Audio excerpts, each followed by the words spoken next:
Very good morning, welcome, स्वागत है सभी का, जय हिंद आप सभी को।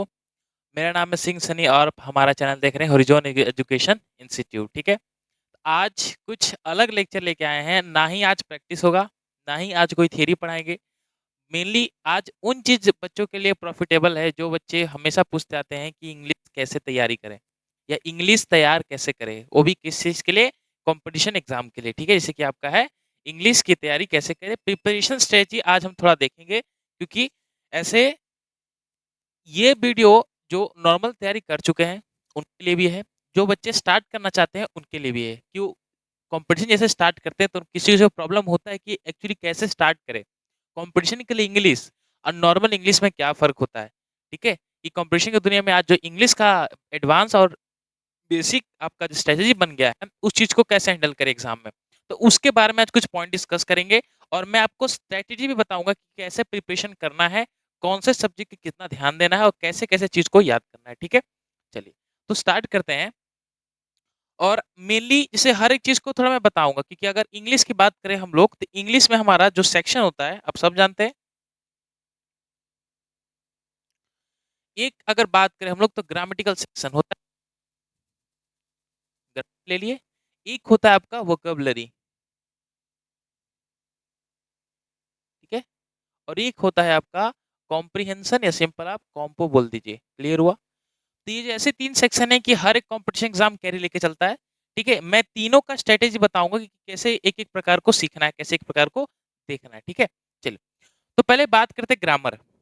ग्रामर की बात करूँ तो ग्रामर में आप सब जानते हैं कि ग्रामर में हमें क्या पढ़ना होता है, ठीक है? ग्रामर में एक्चुअली क्या पढ़ना होता है। तो ग्रामर की बात करें तो सारे आपके all parts of the speech आ जाते हैं, ठीक है? ऑल पार्ट्स ऑफ स्पीच,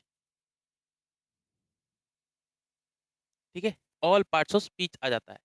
इसके प्रैक्टिस बताऊँगा मैं पॉइंट टू पॉइंट, ठीक है? प्रैक्टिस और इसके बाद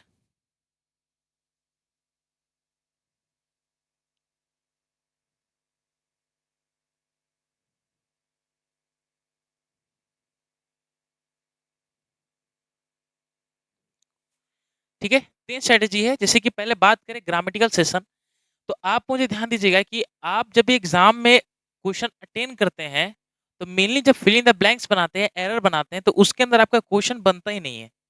ये क्वेश्चन समझ में नहीं आता कि भाई इसके अंदर एरर निकलेगा क्या?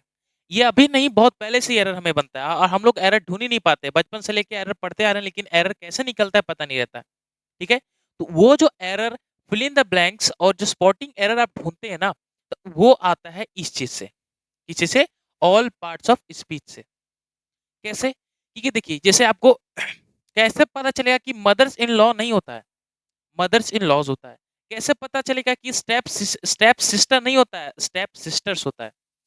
ये चीज़ कब पता चलेगा? जब आप प्रैक्टिस करें, प्रैक्टिस नहीं, लर्निंग करेंगे। जैसे कि फॉर एग्ज़ाम्पल मैंने आज नाउन पढ़ा, नाउन पढ़ने के बाद मैंने प्रोनाउन पढ़ा, ऐसे करते मैंने सातों पार्ट्स ऑफ स्पीच खत्म किया। जब मैं ये पार्ट को खत्म कर लूँगा और उसका ना पूरा थ्योरी पढ़ लूँगा, तब आपको हल्का-फुल्का कॉन्फिडेंस जागेगा कि इंग्लिश में बेसिकली रूल होता क्या है, ठीक है? आपको कैसे पता चलेगा कि टू के बाद पॉजिटिव एडजेक्टिव लगाते हैं कि नेगेटिव एडजेक्टिव लगाते हैं? मच कहाँ लगता है? दिस, दैट का कहाँ प्रयोग है? दिस, दोस कहाँ लगाते हैं? नाइदर ऑफ, आइदर ऑफ आ जाए, तो इसके बाद कैसा? ये जो आप रूल नए-नए जो बच्चे एग्ज़ाम देने जाते हैं और इंग्लिश में जो फेस करते हैं, वही दूरी को हमको कम करना है। और वो कम कैसे होगा? 1 6 महीने आप बोलिए पूरा इंग्लिश का बेसिकली बात करें तो 8 से 6 से 8 महीने लगता है वोकैब और कॉम्पो दोनों तीनों मिला के, ठीक है? तो एक जगह पहले आप पार्ट्स ऑफ स्पीच खत्म करिए, पूरा ग्रामर जितने भी है adjective, pronoun, conjunction, interjection, all article सारे चीज़, एक्टिव, पैसिव, नरेशन तक, आपको पहले पूरा ग्रामेटिकल खत्म करना है। जब आप ग्रामर खत्म कर लेंगे, या तो इस प्लेटफ़ॉर्म से करिए, ये जहाँ आपको सूटेबल लगता है वहाँ करिए। पहला काम वो करेंगे, जैसे ही वो करेंगे तो आ जाएगा अपने प्रैक्टिस पे। प्रैक्टिस का मतलब है अगर आपने नाउन लिसन किया, तो नाउन के 7-8 या 20-25 क्वेश्चन लगाइए, ठीक है? और आपने इसे प्रीपोज़िशन किया तो प्रीपोज़िशन के 20 से 25 क्वेश्चन लगाइए, आर्टिकल किया तो आर्टिकल के 20 से 25 क्वेश्चन लगाइए, जिससे कि जो आप पढ़े हैं उस पे आप इम्प्लीमेंट कर सकें। ठीक हुआ? तो ये दूसरा पॉइंट हुआ आपका प्रैक्टिस, जो कि समझ में आया। जैसे ही आप अभी ग्रामर की बात करें, जैसे ही आप एक ग्रामर कर लीजिएगा, ठीक है? जैसे ही आप इसको ग्रामर कर लीजिएगा, तो अब नेक्स्ट जो पॉइंट होगा, 1 मिनट थोड़ा-सा, ठीक है? देखिए, तो जैसे ही आपने पार्ट्स ऑफ स्पीच पूरा ग्रामर पढ़ लिया, पढ़ने के बाद आप प्रैक्टिस स्टार्ट करेंगे। अब प्रैक्टिस कहाँ से करें, बहुत बच्चे में डाउट होता है। तो देखिए, प्रैक्टिस करने के 1000 बुक हैं। मैं ऐसा नहीं किसी का बोल रहा हूँ कि ये बुक कर लो, ये बुक कर लो। सारे बुक बहुत अच्छे होते हैं, सारे बुक सूटेबल होते हैं। या the mirror of common, common error of mirror कर लीजिए, जो बुक का है। नीतू सिंह का जो बुक आता है वॉल्यूम 1, वॉल्यूम 2, वो भी आप ग्रामेटिकल सूटेबल है। एसएससी इंग्लिश क्यूज होता है, वो भी एक एप्लीकेशन, उससे भी कर सकते हैं। और भी बहुत सारे ग्रामेटिकल हैं। आप अलग-अलग प्रकार से और अलग-अलग प्लेटफॉर्म से इतना जब लिखेंगे ना, इंग्लिश फॉर प्रैक्टिस, तो बहुत सारे बुक आ जाएंगे। आप कोई भी बुक परचेस कीजिए और वो बुक को पढ़िए, कम से कम पढ़िए, ठीक है? ये अब अगर मैं बोल दूँ 1000 बुक का नाम, तो 1000 दुकान पे आप चले जाइएगा और वो 1000 बुक को आप देखिएगा। तो ऐसा नहीं, एक बुक लीजिए और एक बुक को खत्म करिए। जब आप खत्म करिएगा तो अपने आप कॉन्फिडेंस आ जाएगा कि हाँ, ऐसे प्रैक्टिस, ऐसे एरर चलता है। तो दूसरा काम होगा आपका प्रैक्टिस। और जो तीसरा इंपॉर्टेंट काम है बाबू, वो है सेट अनदर प्लेटफॉर्म। इसका मतलब क्या होगा कि जब आप प्रैक्टिस और ग्रामर कर लेंगे, तो या तो आपका अनदर कोई बुक खरीद लीजिए जिसके अंदर खाली प्रैक्टिस सेट हो, वो भी इंग्लिश का। प्रीवियस ईयर एसएससी से पूछा गया, एमटीएस से पूछा गया, सीएचएसएल से पूछा गया, सीपीओ से आया है, सीजीएल से आया है। वैसे ऐसे आपने एरर ढूंढना है। एरर अभी बोल रहा हूँ, common error, fill in the blanks. अभी ग्रामेटिकल बात कर रहे हैं, अभी वोकैब में नहीं गए हैं। बात आ रहा है समझ में? तो वो आपको इतना करना है। जैसे ही वो खत्म कर लीजिएगा वो पॉइंट, तब आपको ग्रामर में एक भी मिस्टेक नजर नहीं आएगा। आप सारे स्पॉटिंग एरर कर पाएंगे, विश्वास रखिए। जब आप इस चीज को फिनिश कर लेंगे तब। मेन इंपॉर्टेंट ये है, जब तक आप पूरा ग्रामर नहीं पढ़िएगा तब तक कॉमन एरर सारे नहीं बनने वाले हैं। अब ये मत सोचिएगा कि एमटीएस और सीजीएल का इंग्लिश कोई वो इसमें एरर अलग पूछेगा, उसमें एरर अलग पूछेगा, ऐसी बात नहीं है। बस उसमें थोड़ा लेंदी कर देता है, कॉम्पो कॉम्बिनेशन डाल के सीजीएल सीपीयू की बात करें। और एमटीएस इसमें स्पॉटिंग वगैरह ज्यादा पूछता है, ठीक है? तो दोनों एक ही स्ट्रेटेजी है, बस आपको खाली पढ़ने पे ध्यान देना है, वो भी ग्रामर सबसे पहले। तो ये पॉइंट समझ में आया? और अनदर प्लेटफॉर्म का मतलब है, या तो एप्लीकेशन से सेट मारिए, या तो कहीं ग्रुप डिस्कशन में सेट मारिए, चाहे कोई पेपर निकालिए उसके अंदर सेट मारिए, कोई प्लेटफॉर्म पे जाके सेट मारिए। हमारे चैनल पे भी सेट होता है प्रैक्टिस सेट, वहां पे कर सकते हैं, ठीक है? तो जहां आपको ट्यूनिंग बैठता है, जहां सुटेबल बैठता है, वहां से आप सेट करिए। दूसरी बात, ये आपका थर्ड पॉइंट हुआ। तो ये है आपका ग्रामर का डोज, जिसे ग्रामर कैसे करना है। तो बहुत बच्चे मुझे डाउट होता है, कमेंट आता है, वो चीज का सॉल्यूशन क्लियर हुआ। अब अपने सेकंड पड़ाव पढ़ते हैं, वोकैब। वोकैब को कैसे करें सर? तो वोकैब भी उसी तरह इजी है। कैसे करना है? तो वोकैब आप समझते हैं, वोकैब में क्या होता है? तीन चीज, मेन इंपॉर्टेंट तीन चीज होता है। क्या क्या होता है? एक तो बात करें आपका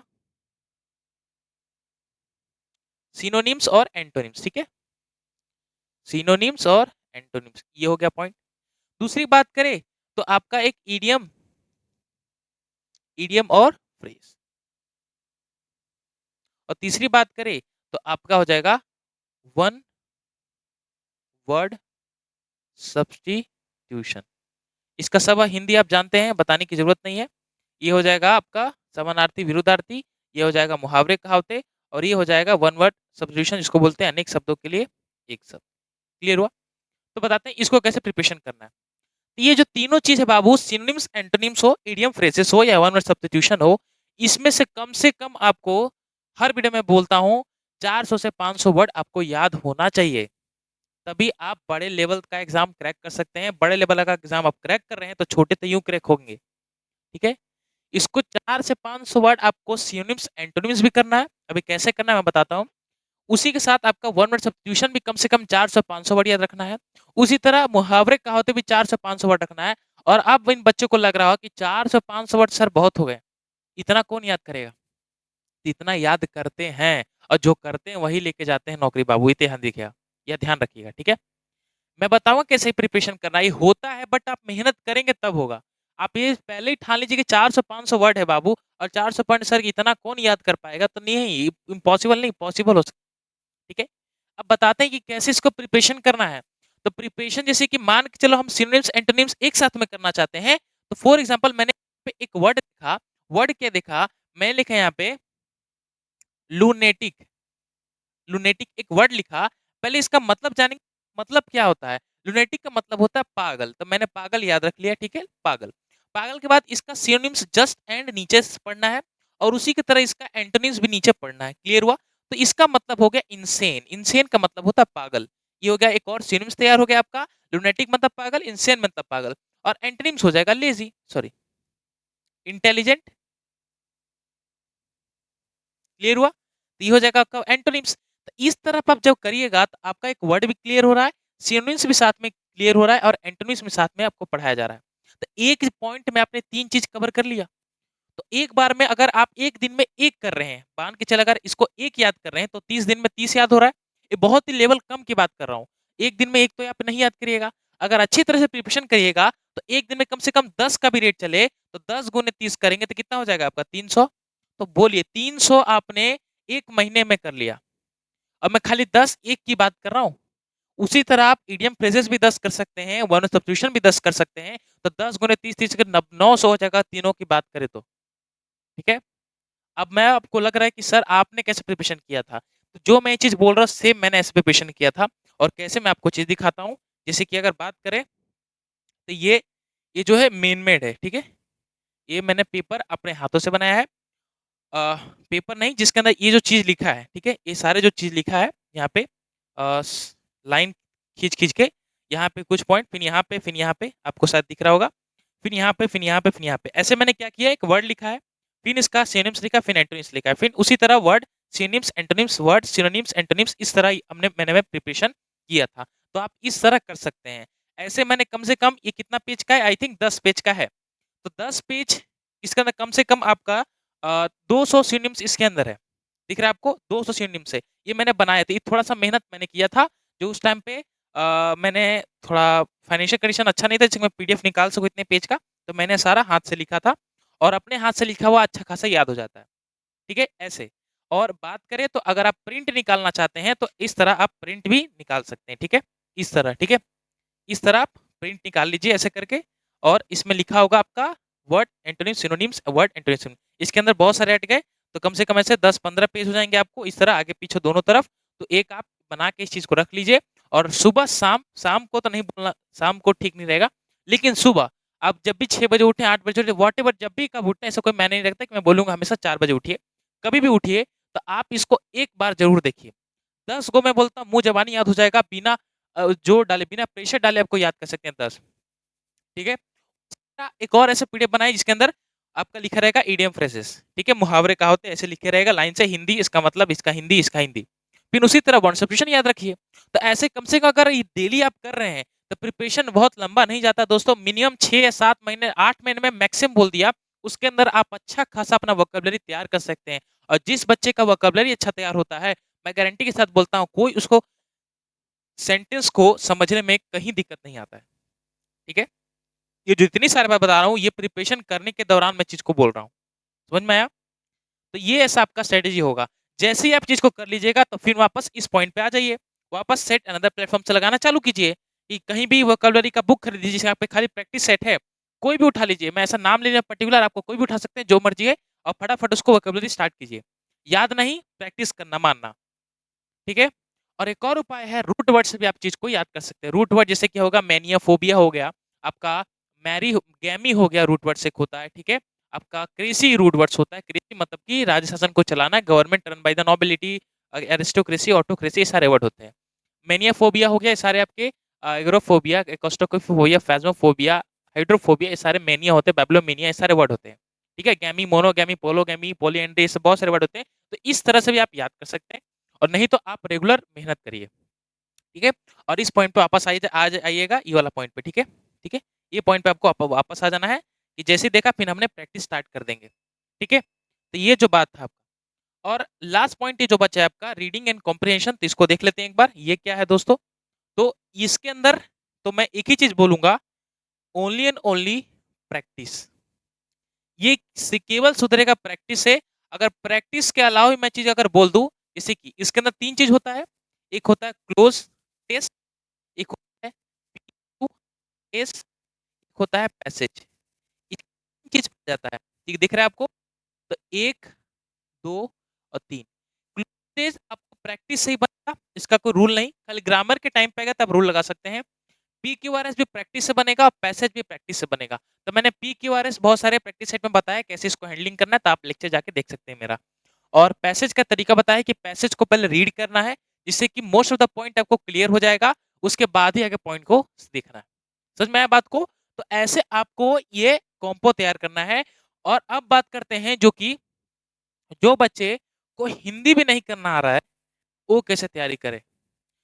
बात कड़वी लगेगी आपको, लेकिन मैं बोल रहा हूँ कि बाबू अगर आप सेंटेंस को बिल्कुल नहीं समझ पा रहे हैं, तो आपके बस की बात नहीं सीजीएल या सीपीयू निकालना, चाहे एचसीएचएसएल भी निकालना, एमटीएस भी लास्ट तक निकल सकता है कि नहीं निकलेगा।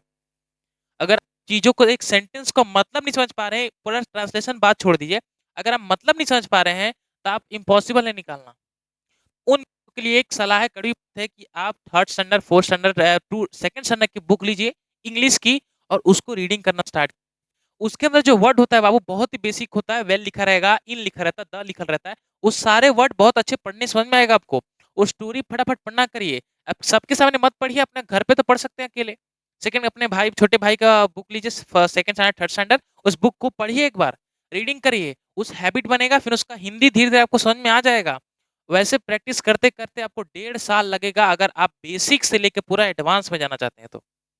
अब ये जो इतनी सारी बात थी, एक जो हल्का-मुल्का इंग्लिश थोड़ा-मोड़ा जानता है, थोड़ा बेसिक समझ लेता है, उन बच्चों के लिए है, जिसको वो भी 0% हो गया, ठीक है? और जो बच्चे एकदम ज़ीरो हैं, डल हैं कि सर हिंदी मीडियम से हैं और हमें इंग्लिश बिल्कुल नहीं आता है, तो सबसे पहला मेरा उपाय है कि आप छोटे-छोटे बच्चों के इंग्लिश के बुक लीजिए, एनसीईआरटी से रीड करना स्टार्ट कीजिए, चाहे कोई भी व्हाटएवर सोशल साइंस है या साइंस हो, चाहे इंग्लिश की बुक हो, उसको रीड करिए, एक-एक सेंटेंस को पढ़िए और समझने की कोशिश करिए। आप इस चीज़ को हैबिट करिएगा तो 1.5 साल अपने ऊपर मेहनत करिए, गारंटी देता हूँ कि आप भी इंग्लिश में स्ट्रॉन्ग हो जाएँगे। तो आपको प्रैक्टिस करना पड़ेगा। अगर यही बात करें तो बच्चे सीबीएसई वाले इंग्लिश में स्ट्रॉन्ग क्यों होते हैं? होने का कारण है कि 10 साल से वो इंग्लिश पढ़ रहे हैं। 10 साल से वही बुक को देखते आ रहे हैं। 10 साल से कम वो हर एक चीज़ को पन्ना को समझ रहे हैं कि हाँ, इसका मतलब ये होता है, टीचर ने ये इंग्लिश का ये पोएम बताया था, टीचर ने इंग्लिश का ये लेसन को हिंदी में किया था, ये लेसन में ऐसा था। तो आप ये मैनेज करते आ रहे हैं और 10 साल तक प्रैक्टिस ऐसा अभ्यास हो जाता है कि वो चीज़ तो बच्चा इंग्लिश में तो स्ट्रॉन्ग होबे करेगा।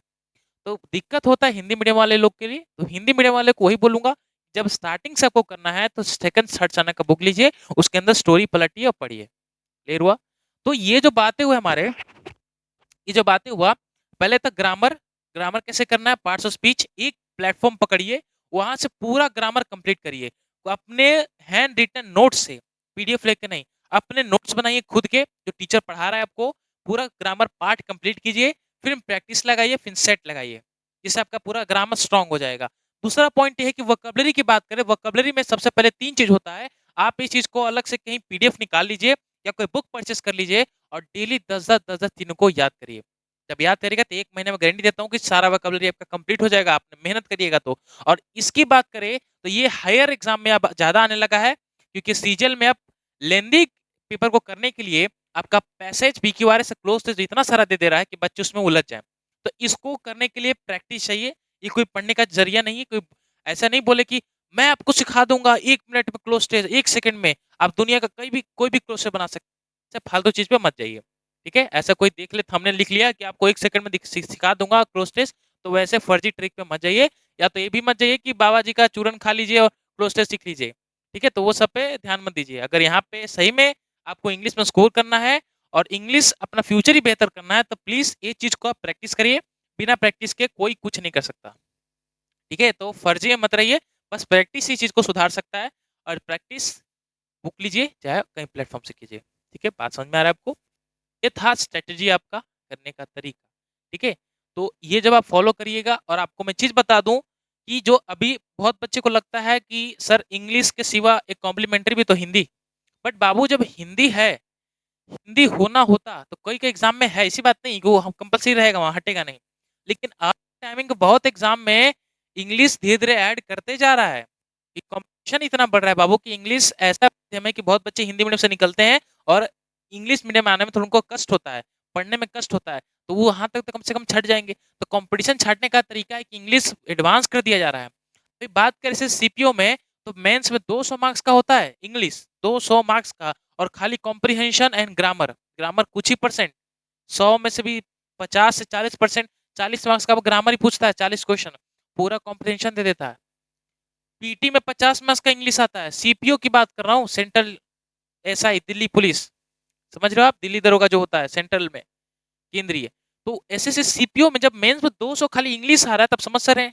ऐसे ही पहले सीजीएल में होता था कि मेंस में खाली इंग्लिश और मैथ पूछता था, जो कि अब थोड़ा सेक्शन वाइज़ कर दिया। तभी देखिए इंग्लिश और जीके जीएस पे मेरिट बना दे रहा है। तो आप समझ पा रहे हैं कि आपके टाइमिंग पे इंग्लिश कितना टफ हो रहा है, तो इंग्लिश में ध्यान दीजिए, ठीक है? हल्के मत लीजिए और हल्के का मतलब है आप सबसे स्कोर कैसे कर पाएँगे, हाँ, यही बात मैं बोलना चाह रहा था कि आप सब बच्चों से स्कोर जल्दी कैसे कर पाएँगे, तो मेन इम्पोर्टेंट है ये, वोकैब्युलरी। ये चीज़ हर एक बच्चा करता है। ग्रामर पार्ट हर एक पॉइंट हर एक बच्चा करता है और ये चीज़ तो हटा ही दो, ये तो अपने करने का तरीका है, बट ये पार्ट सब करते हैं, बट ये पार्ट में सबकी टाटा फीस हो जाती है। Synonyms, antonyms, verb substitution, idiom, phrases याद करना पहाड़ भी नहीं है, लेकिन मेहनत लगता है। जो बच्चे से चूकते हैं और एक वर्ड जब समझ में नहीं आता है, तो 1 मार्क्स वो लॉस कर देता है। ठीक है? तो आप सब कॉम्पिटिशन से आगे बढ़ना चाहते हैं, तो इसमें थोड़ा ज़्यादा फोकस करना पड़ेगा रेदर देन इसके अंदर। तो ये था स्ट्रैटेजी जो बहुत बच्चे का डाउट था और जो नए चैनल पे बने भी हैं, वो सब्सक्राइब कर दीजिएगा और उनको भी कुछ ऐसा खासा समझ में आ गया चीज़ों को, ठीक है? कि कैसे हम इसको प्रिपरेशन करेंगे। क्लियर हुआ बात को?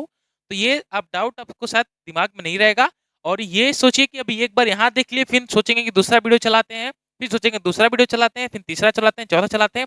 तो आप वीडियो रोल करते रहिए, कुछ नहीं होने वाला है। आप एक वीडियो देखिए और जो मैंने बोला प्रिपरेशन को एक बार फॉलो करिए, इंग्लिश आपका एकदम स्ट्रॉन्ग हो जाएगा। ठीक है? ठीक है? तो ध्यान दीजिएगा इतनी चीज़, बस मुझे आपसे इतना ही बोलना था। ठीक है? चलिए अब आपसे अलविदा लेंगे, ठीक है? आपको बस इतना समझाना था कि ऐसे प्रिपरेशन करिएगा और हमारे साथ इस प्लेटफ़ॉर्म पे जुड़ते रहिए क्योंकि हर एक टाइम टू टाइम इसके अंदर लेक्चर आते रहता है, ठीक है? टाइम टू टाइम इसके अंदर आपका प्रैक्टिस सेट आते रहता है, तो वहाँ पे जाके आप प्रैक्टिस कर सकते हैं, ठीक है?